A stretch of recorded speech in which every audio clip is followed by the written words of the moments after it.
എന്തൊക്കെയുണ്ട് വിശേഷങ്ങൾ? എല്ലാവർക്കും സുഖം തന്നെയല്ലേ? ഞങ്ങളിവിടെ സുഖമായിരിക്കുന്നു. അപ്പോൾ ഞാൻ ഇന്ന് വന്നിരിക്കുന്നത് നോമ്പുതുറ സ്പെഷ്യൽ ആയിട്ടുള്ള റെസിപ്പി ആയിട്ടാണ്. അതായത് നമ്മുടെ ചിക്കൻ കീമ പരാത്ത. അപ്പൊ നോമ്പുതുറയ്ക്ക് മാത്രമല്ല കേട്ടോ, നമുക്ക് സ്കൂളിലേക്ക് കൊണ്ടുപോകാനും ഓഫീസിൽ കൊണ്ടുപോകാൻ പറ്റുന്ന ഒരു അടിപൊളിയായിട്ടുള്ള ടിഫിൻ ബോക്സ് ഐറ്റം കൂടിയാണിത്. അപ്പൊ ഇതൊരു പൊറാട്ടയൊക്കെ കഴിച്ചു കഴിഞ്ഞാൽ നല്ല ഫില്ലിംഗ് ആണ്, ഉണ്ടാക്കാൻ വളരെ എളുപ്പമാണ്, അതേസമയം നല്ല ടേസ്റ്റിയാണ്. നിങ്ങൾ തയ്യാറാക്കി നോക്കുമ്പോൾ നിങ്ങൾക്ക് മനസ്സിലാവും. അപ്പോൾ ഞാൻ നാട്ടിൽ പോയിരിക്കുകയായിരുന്നു. നാട്ടിൽ നിന്ന് വന്നിട്ട് ഇനി കുറച്ച് വീഡിയോസ് എഡിറ്റ് ചെയ്ത് ഇടാനുണ്ട്. തീർച്ചയായിട്ടും ഞാൻ ഇവിടെ തന്നെ ഇടാം. അപ്പോൾ ഒട്ടും താമസിച്ചിട്ട് നമുക്ക് എങ്ങനെയാണ് രുചികരമായിട്ടുള്ള ചിക്കൻ കീമ പരാത്ത തയ്യാറാക്കാം എന്ന് നോക്കിയിട്ട് വരാം. ഓക്കെ, അപ്പം നമുക്ക് എങ്ങനെയാണ് ചിക്കൻ കീമ പരാത്ത തയ്യാറാക്കാമെന്ന് നോക്കാം. അതിനുവേണ്ടി ഞാനിവിടെ എടുത്തിരിക്കുന്നത് 1/4 കിലോ, അതായത് 250 ഗ്രാം ബോൺലെസ് ആയിട്ടുള്ള ചിക്കൻ നന്നായി വാഷ് ചെയ്തതിന് ശേഷം ഇത് ഒന്ന് മിൻസ് ചെയ്തെടുത്തു. അതായത് ഒരു ചോപ്പറിൽ ഇട്ടിട്ട് നന്നായി ചോപ്പ് ചെയ്തെടുത്തു. നിങ്ങളുടെ അടുത്ത് ഇപ്പോൾ ചോപ്പർ ഇല്ലാന്നുണ്ടെങ്കിൽ കത്തി വെച്ചിട്ട് വളരെ നൈസാക്കി അരിഞ്ഞാലും മതിയാവും കേട്ടോ. ഇത് നമുക്ക് മാറ്റി വെക്കാം. ഇനി നമുക്ക് ഇത് റെഡിയാക്കാൻ തുടങ്ങാം. അതിനുവേണ്ടി ഒരു പാനിലോട്ട് നമുക്ക് ഓയിൽ ഒഴിച്ചു കൊടുക്കാമേ. 2 ടേബിൾ സ്പൂണോളം ഓയിൽ ഒഴിച്ചു കൊടുത്തിട്ടുണ്ട്. ആ ഓയിലൊന്ന് ചൂടാവട്ടെ. അതിലോട്ട് നമുക്ക് ആദ്യം ഇട്ട് കൊടുക്കേണ്ടത് ഒരു 6 അല്ലി വെളുത്തുള്ളി, വളരെ നൈസാക്കി അരിഞ്ഞത്, അല്ലെങ്കിൽ വെളുത്തുള്ളി പേസ്റ്റ് ആണെങ്കിൽ 1 ടേബിൾ സ്പൂൺ. അതൊന്ന് വാട്ടിയെടുക്കാം. ഞാനിതിൽ ഇഞ്ചി ചേർക്കുന്നില്ല. ഇഞ്ചി താല്പര്യം ഉണ്ടെങ്കിൽ 1 ടീസ്പൂൺ ഇഞ്ചി ആവാം, അതല്ലെങ്കിൽ ഇഞ്ചി വെളുത്തുള്ളി പേസ്റ്റ് ആയാലും കുഴപ്പമില്ല. പക്ഷെ ഇതിൽ വെളുത്തുള്ളിയാണ് കൂടുതൽ വേണ്ടത് കേട്ടോ.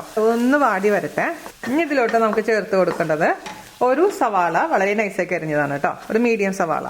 പിന്നെ ഒരു 3 പച്ചമുളക്, അത് എരിവനുസരിച്ച് മാറ്റം വരുത്തണേ. ആവശ്യത്തിന് ഉപ്പ് ചേർത്ത് കൊടുക്കാം. ഞാനിപ്പോൾ ഇതിലേക്ക് 1/2 ടീസ്പൂൺ ഉപ്പ് ചേർത്ത് കൊടുത്തിട്ടുണ്ട്. നമുക്ക് നോക്കാം, ആവശ്യമില്ലെങ്കിൽ എക്സ്ട്രാ ആഡ് ചെയ്ത് കൊടുക്കാം. നമുക്കിത് നന്നായിട്ട് അങ്ങ് ചെറിയൊരു ബ്രൗൺ കളർ ആവുന്ന വരെ ഇതങ്ങ് വഴറ്റിയെടുക്കാം കേട്ടോ. അപ്പോൾ നമ്മുടെ സവാളയൊക്കെ ചെറിയൊരു ബ്രൗൺ കളർ ആയിട്ടുണ്ട്. നമുക്കിനി ഇതിലോട്ട് തീ കുറച്ചതിന് ശേഷം ചെറിയ തീയിലോട്ട് മാറ്റാം. ഞാൻ മീഡിയം ഫ്ലെയിമിലാണ് തീ വെച്ചിട്ടുണ്ടായിരുന്നതിന് മുമ്പേ. ഇപ്പോൾ ലോ ഫ്ലെയിമിലോട്ട് ആക്കിയിട്ടുണ്ട്. അതിലോട്ട് നമുക്ക് പൊടികളെല്ലാം ചേർത്ത് കൊടുക്കാം. ഒരു 1/4 ടീസ്പൂണോളം മഞ്ഞൾപ്പൊടി, എരിവുള്ള മുളക് പൊടി 1/2 ടീസ്പൂൺ, കാശ്മീരി മുളക് പൊടി 1/2 ടീസ്പൂൺ. അത് നമുക്കൊരു കളർ കിട്ടാൻ വേണ്ടിയിട്ടാണ് കേട്ടോ, ഉണ്ടെങ്കിൽ ചേർത്ത് കൊടുക്കാം. അതേപോലെ തന്നെ 1/2 ടീസ്പൂൺ മല്ലിപ്പൊടി, പിന്നെ നമുക്കൊരു 1/2 ടീസ്പൂൺ ഗരം മസാല. ഇതെല്ലാം കൂടി നന്നായിട്ട് അങ്ങ് പച്ചമണം മാറുന്ന വരെ ചെറിയ തീയിലിട്ട് ഒരു 3 മിനിറ്റോളം വഴറ്റിയെടുക്കാം. കണ്ടിന്യൂസ് ആയിട്ട് വഴറ്റാൻ മറക്കരുത്. അതിനുശേഷം മാത്രം നമുക്ക് ഇതിലോട്ട് തക്കാളി ചേർത്ത് കൊടുക്കാം.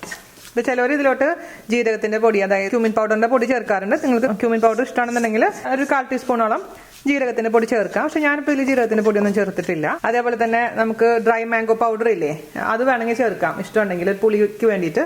ഞാനും പക്ഷേ ഇതിലേക്ക് തക്കാളിയാണ് ചേർക്കുന്നത് കേട്ടോ.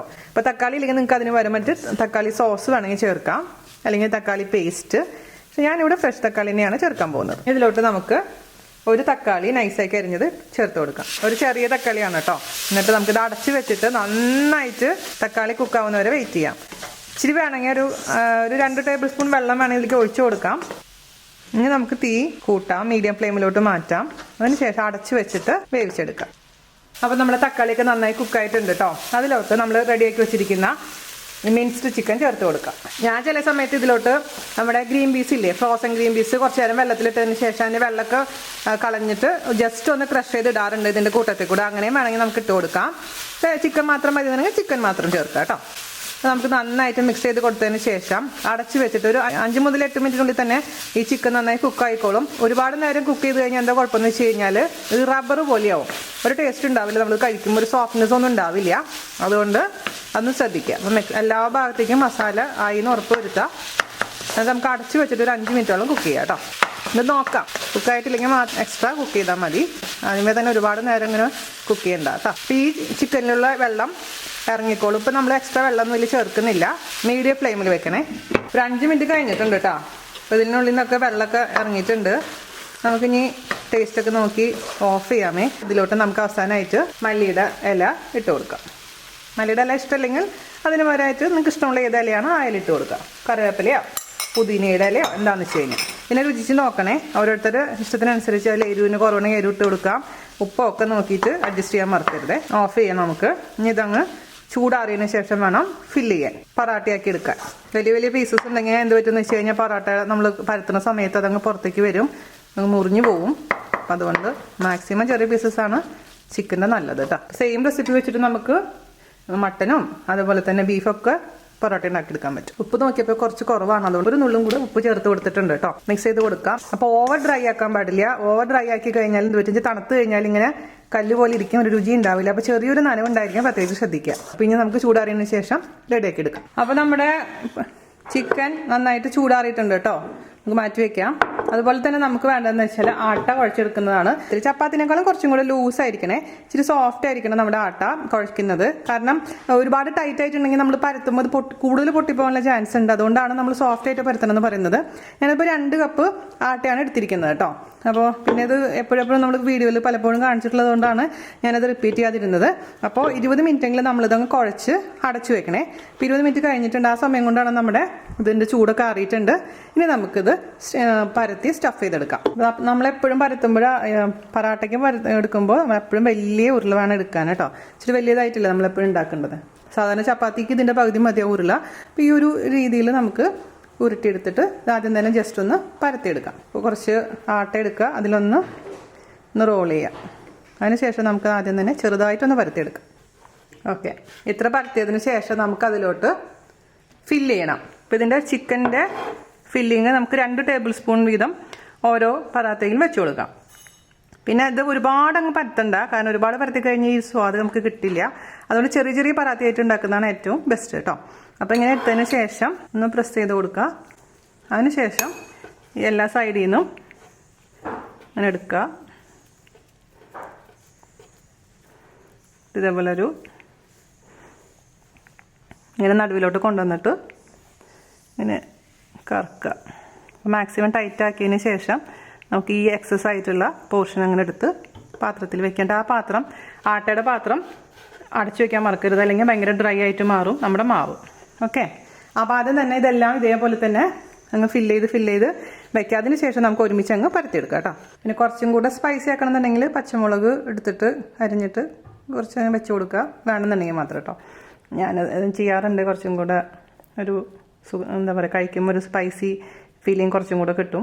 അപ്പോൾ അതൊക്കെ നിങ്ങളുടെ ഇഷ്ടത്തിനനുസരിച്ച് സ്പൈസ് ലെവലൊക്കെ അഡ്ജസ്റ്റ് ചെയ്യാൻ മറക്കരുത് കേട്ടോ. പിന്നെ ഇതിൻ്റെ വലിപ്പം കൂട്ടുകയോ കുറയ്ക്കുകയോ ചെയ്യാം, അതും നിങ്ങളുടെ ഇഷ്ടത്തിനനുസരിച്ച് ചെയ്യാം. അപ്പോൾ എല്ലാതും ഇതുപോലെ തന്നെ ഫില്ല് ചെയ്തിട്ടുണ്ട്. നമുക്ക് ഇനി എന്താ ചെയ്യേണ്ടതെന്ന് വെച്ച് കഴിഞ്ഞാൽ കുറച്ച് മാത്രം പൊടി തൂകിയതിന് ശേഷം ഇതിനെ ഒരുപാടങ്ങ് പരത്താൻ നിൽക്കണ്ട, ഇച്ചിരി തിക്നെസ്സോട് കൂടി അങ്ങ് പരത്തിയെടുക്കാം. അല്ലെങ്കിൽ ആകെ അങ്ങ് പൊട്ടിപ്പോയി കഴിഞ്ഞാൽ ടേസ്റ്റ് ഉണ്ടാവില്ല. ഫില്ലിങ് കുറച്ച് വേണം. ഒരുപാട് വലിയ വലിയ പീസാണെങ്കിൽ എന്ത് പറ്റുമെന്ന് വെച്ചാൽ നമുക്കിതുപോലെ അങ്ങ് പരത്താൻ പറ്റൂല.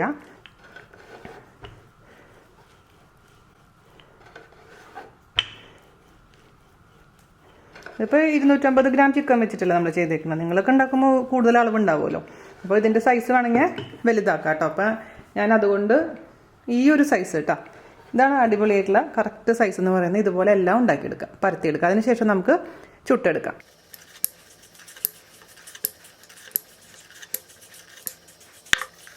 അപ്പോൾ നമുക്കിനി പറാത്ത ഉണ്ടാക്കാൻ തുടങ്ങാം. അതിന് വേണ്ടിയിട്ടൊരു പാൻ അടുപ്പത്ത് വെക്കുക, ഒന്ന് മീഡിയം ചൂട്ടിൽ വെക്കുക. ചെറിയ ചൂടുള്ള സമയത്ത് നമുക്ക് പറാട്ട അതിലോട്ട് വെച്ച് കൊടുക്കാം. ഒരു സൈഡ് ഒന്ന് കുക്കായതിന് ശേഷം നമുക്ക് തിരിച്ചിടണം കേട്ടോ. നമുക്കൊന്ന് തിരിച്ചിടാം. ഇനി ആയിട്ടുണ്ട്. ഇനി ഈ തിരിച്ചിട്ട് ഈ ഭാഗത്തില്ലേ നമുക്ക് നെയ്യോ ഓയിലോ വെളിച്ചെണ്ണയോ അല്ലെങ്കിൽ ബട്ടർ എന്താണെന്ന് നിങ്ങൾക്ക് ഇഷ്ടം അത് പുരട്ടി കൊടുക്കുക. ഞാനിപ്പോൾ നെയ്യാണ് പുരട്ടാൻ പോകുന്നത്. അത് കഴിഞ്ഞിട്ട് അപ്പുറത്തെ ഭാഗത്തേക്ക് വീണ്ടും തിരിച്ചിടാം. ഇനി നമുക്ക് ഈ തിരിച്ചിട്ട ഭാഗത്തേക്കും നെയ്യോ ഓയിലോ സ്പ്രെഡ് ചെയ്ത് കൊടുക്കാം. നല്ല ബ്രൗൺ സ്പോട്ട്സ് വരുന്നവരെ തിരിച്ചു മറിച്ചിട്ട് നന്നായി കുക്ക് ചെയ്തെടുക്കണേ. ഒന്ന് പ്രസ് ചെയ്ത് കൊടുക്കാം. ഈ ഒരു കളർ വരണം. ഈ ബ്രൗൺ സ്പോട്ട് വന്നു കഴിഞ്ഞാൽ അതിൻ്റെ അർത്ഥം നന്നായി കുക്കായിട്ടുണ്ടെന്നാണ്. അപ്പോൾ ഇത്രേ ഉള്ളൂ, നമുക്കങ്ങ് എടുക്കാം. ഇതുപോലെ തന്നെ എല്ലാം ചുട്ടെടുക്കാം കേട്ടോ. അപ്പോൾ 9 പറാത്തയാണ് നമുക്ക് ഈ അളവിൽ നിന്ന് കിട്ടിയിരിക്കുന്നത്. അത് സൈസ് അനുസരിച്ച് മാറ്റം വരെ. അപ്പോൾ വലുതാണെങ്കിൽ അത്രയും കിട്ടൂല, ചെറുതാണെങ്കിൽ ചെറിയ രീതിയിൽ നമുക്ക് 9 എണ്ണമൊക്കെ ഉണ്ടാക്കിയെടുക്കാൻ പറ്റും. അപ്പോൾ നമ്മുടെ ചിക്കൻ പറാട്ട റെഡി ആയിട്ടുണ്ട്. ഞാൻ പറഞ്ഞ പോലെ തന്നെ നമ്മൾ ഇതിൻ്റെ റെസിപ്പിയൊക്കെ ഓൾറെഡി പോസ്റ്റ് ചെയ്തിട്ടുണ്ട്. ഈ അച്ചാറിൻ്റെ റെസിപ്പിയൊക്കെ പോസ്റ്റ് ചെയ്തിട്ടുണ്ട്. അതേപോലെ തന്നെ ഈ കളറിലിരിക്കുന്ന സവാളയുടെ റെസിപ്പിയൊക്കെ പോസ്റ്റ് ചെയ്തിട്ടുണ്ട്. അപ്പോൾ ഇതിൻ്റെ കൂടെയാണ് നമ്മൾ സെർവ് ചെയ്യാൻ പോകുന്നത്. ചൂടോടുകൂടി കഴിക്കുന്നതാണ് ഏറ്റവും ബെസ്റ്റ് കേട്ടോ. കുട്ടികൾക്ക് ഇപ്പോൾ സ്കൂളിലേക്ക് കൊടുത്തുവിടാൻ പറ്റുന്നൊരു അടിപൊളിയായിട്ടുള്ളൊരു ഡിഷും കൂടിയാണത്. അപ്പോൾ എല്ലാവരും തയ്യാറാക്കി നോക്കുക. അതിനുശേഷം അഭിപ്രായം പറയാൻ മറക്കരുത്. അപ്പോൾ അടുത്ത അടിപൊളിയായിട്ടുള്ള റെസിപ്പി ആയിട്ട് വരുന്നവരെ നന്ദി, നമസ്കാരം. താങ്ക്